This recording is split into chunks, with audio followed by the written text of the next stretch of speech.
Okay, so picture this, right? You just crushed a workout. Muscles are screaming. You're drenched in sweat. What's next? Sauna or a plunge in an ice bath. Huh. Interesting, isn't it? Both hot and cold therapies, they've been around forever. Ancient warriors, modern athletes, you name it. But what does science actually say about them? That's what we're going to find out today. Deep dive into the science of hot and cold therapy. For recovery, yeah, but also resilience, even longevity. And there's the secret weapon thing, got combining them both. We'll get to that. Makes you wonder, doesn't it, why anyone would jump into freezing water on purpose? Right. Sounds crazy. But the science behind cold plunging, it's wild. Like, did you know that cold exposure can spike norepinephrine, like by 500%? Norepinephrine, powerful stuff. Key player in our mood, focus, even mental resilience. It's like that feeling of being on point, ready to tackle anything. So could a cold plunge help bust through that afternoon brain fog? Or help power through a tough project? Could be. Then there's the link between cold exposure and brown fat activation. That's interesting too. Brown fat, I've heard of it. Remind me what it does again. Brown fat, it's actually a type of fat that burns calories to make heat. Cold plunge can kickstart that. More calories burned. So could regular cold plunges help with weight management then? There's a connection there, yeah, but it's no magic bullet. And of course, can't forget the classic cold therapy benefit. Inflammation reduction, huge for anyone who's active, into fitness. Cold water, it can really help those muscles recover after a tough workout. Okay, so we've tackled cold plunges. Invigorating, yeah, shocking, definitely. Now, let's switch gears. Something a little more relaxing, saunas. I mean, come on, who doesn't love chilling in a warm sauna? But beyond relaxation, are there real health benefits? Oh, absolutely. Way more than just relaxation.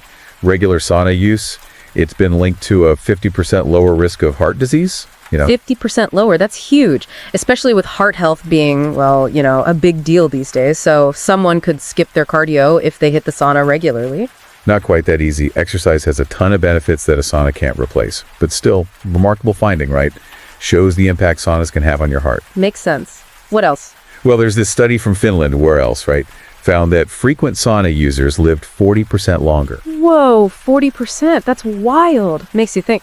So what's going on in the sauna that leads to these benefits? One key thing is heat shock proteins. Heat shock proteins, those are. Proteins, crucial for cellular repair. Recovery, the heat from the sauna, it triggers their production. So the sauna heat, it's like helping our cells repair at a microscopic level. Exactly, like a tune-up for your cells. Okay, so we got cold plunges, norepinephrine boost, brown fat thing, and saunas, heat shock proteins, maybe even cutting heart disease risk. Both pretty amazing. So the big question, what's the science behind why both hot and cold therapies work so well? It's all about hormesis, the idea that small doses of stress, they actually make us stronger, more resilient. Like what doesn't kill you kind of thing. Exactly that. And it applies to both hot and cold. Heat stress from the sauna, that builds endurance, heart health. Cold stress from a plunge, that builds mental resilience. Helps our bodies handle cold better. So we're pushing our bodies a bit in a controlled way, and that triggers these good adaptations. Right. In a way, saunas, they mimic the effects of exercise. And cold plunging, it's like those extreme survival situations, our ancestors faced.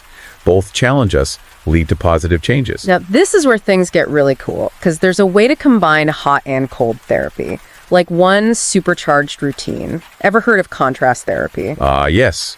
Contrast therapy, that's our secret weapon. It's what elite athletes use, biohackers, to optimize recovery, performance, longevity, even. Simple, really. Lay it on me. How does it work? Sauna, then ice bath, back and forth, like a thermal roller coaster for your body.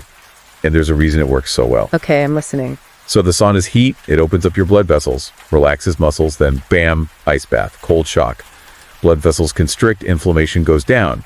Body adapts even better. Double dose of benefits then? What's that look like in practice? Lots of ways to do it. Basic approach, 10, 15 minutes in the sauna, then 1-2 minutes in the ice bath. Repeat a few times.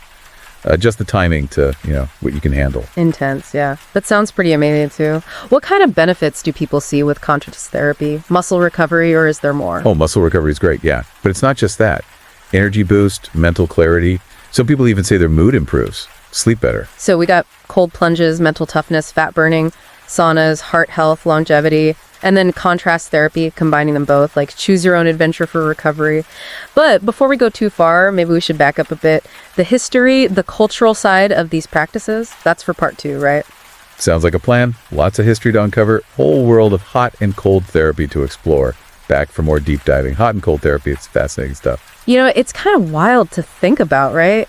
These practices, they seem so extreme now, but they go way back. Ancient wisdom, traditions from all over the world. It's true.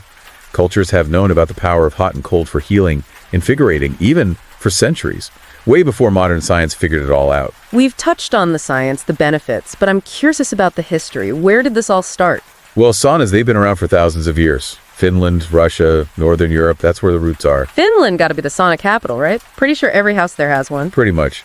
They even have a saying, if tar, spirits, or sauna don't cure you, you're doomed. That says it all, right?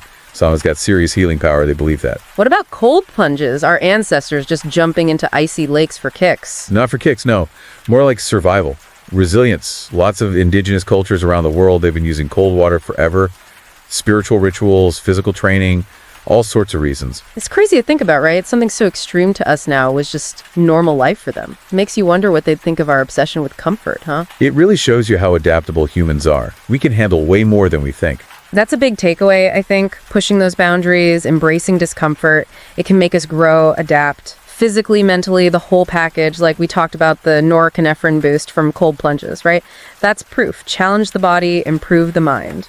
And on the flip side, that deep relaxation you get in a sauna, that heat-induced euphoria, that's powerful for the mind too. It's not just physical. There's a mind-body connection happening. It's like these therapies are tapping into something ancient, right? Stuff that's been essential for humans to survive, thrive for, like, forever. Totally. Makes me think about mindfulness, the connection there. Mindfulness. Wouldn't have thought of that. How so? Well, think about it. Both hot and cold therapies, they force you to be present. Right there in the moment, ice bath shock, sauna heat. Got to tune into your body, your breath. Can't be anywhere else mentally when you're feeling that intensely. That's so true. No time to think about your to-do list in an ice bath or scroll through your phone in a sauna. It's like enforced presence. Exactly. Enforced mindfulness, calming, centering. And that's a skill, right? You can build it, take it with you into the rest of your life. I've totally felt that. It's tough sometimes, but there's something so grounding even about pushing through the discomfort, coming out the other side feeling refreshed, renewed, like a mental reset button. And that feeling, it can stick with you. Do these practices regularly, you might build up more resilience, mental toughness, helps you deal with stress, the challenges of everyday life, you know. Like building armor, mental and physical, to help us face whatever comes our way. I love that. It's like these therapies are training us to be more adaptable, resilient, when things get tough inside or out. Okay, so we got norepinephrine for focus, mental resilience, brown fat burning calories, heat shock proteins for cellular repair, and this tie-in to ancient wisdom, mindfulness. Benefits just keep piling up. Anything else we haven't covered? We haven't even touched on sleep.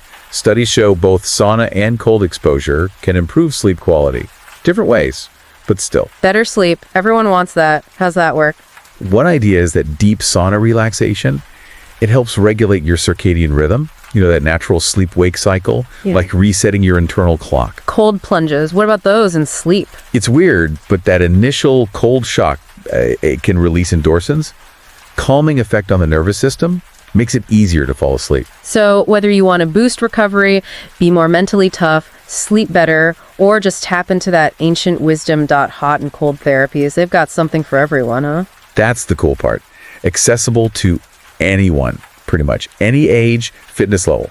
And the benefits, they're everywhere. This deep dive has been eye-opening, that's for sure. From norepinephrine to brown fat heat, shock proteins to like supercharging your immune system. Now, this is more than just a fad.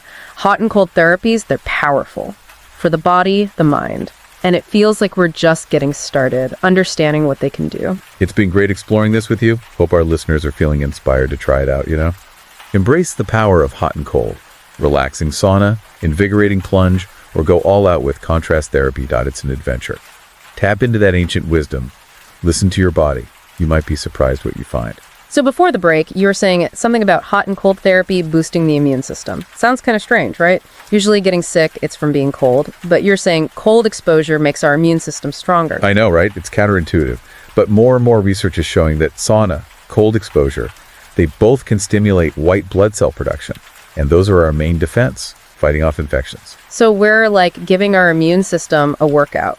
Good way to put it. Controlled stress, right? It trains our immune systems to be tougher, more responsive, like boot camp for those white blood cells. We talked about heat shock proteins earlier with sauna use. Did those play a role in immunity too? Oh, absolutely. They're involved in all sorts of cellular processes, immune regulation included. They can make immune cells more active, even help produce antibodies. So it's not just about bouncing back from a workout. It's about, like, boosting our body's natural defenses. That's it. And cold plunges, too, they help with immunity. Studies show they increase white blood cell circulation, makes them more available to fight off those nasty bugs. Sending in the reinforcements, huh? Exactly. And there's even research showing that cold plunges can increase natural killer cells. Those are a special type of white blood cell, really important for fighting viruses, even cancer cells. Wow. Okay, so we're talking recovery, resilience, and now maybe even disease prevention? It's almost hard to believe. It really is a holistic thing, this whole hot and cold approach. It shows how connected our bodies and minds are. Taking care of one part, it benefits other areas too. Makes me think everyone should be doing this. What do you think? There's definitely huge potential, but always listen to your body first. Talk to your doctor, especially if you have any health conditions. But for most people, these therapies are safe, effective, a great way to optimize your health, well-being, all of it. Safety first, for sure. But for people who are curious, ready to try it out, what advice would you give? Where do they start? Start slow, be patient, and listen to what your body's telling you. Don't go all in right away. New to saunas. Shorter sessions, lower temperatures. Gradually increase the time, the heat, as you get comfortable. Cold plunges, same idea. Few seconds at first, work your way up. Contrast therapy, DIY, or better to get guidance from a pro? Contrast therapy, it's powerful stuff, but gotta be careful, especially starting out. Ease into it. Warm shower, then a cool rinse. Get your body used to the changes. As you get more comfortable, you can make the temperatures more extreme. This deep dive has been amazing. We've covered so much. Norepinephrine, brown fat, heat, shock proteins, immune system boosts. Hot and cold therapy, it's not just a trend. It's powerful stuff for our bodies, our minds, and we're still learning about all the potential benefits. I've loved exploring this with you, and I really hope our listeners feel inspired to try it out for themselves. Sauna, cold plunge, contrast therapy, whatever calls to you. It's an adventure, you know? Tap into that ancient wisdom, listen to your body. You might discover a whole new level of resilience you didn't know you had.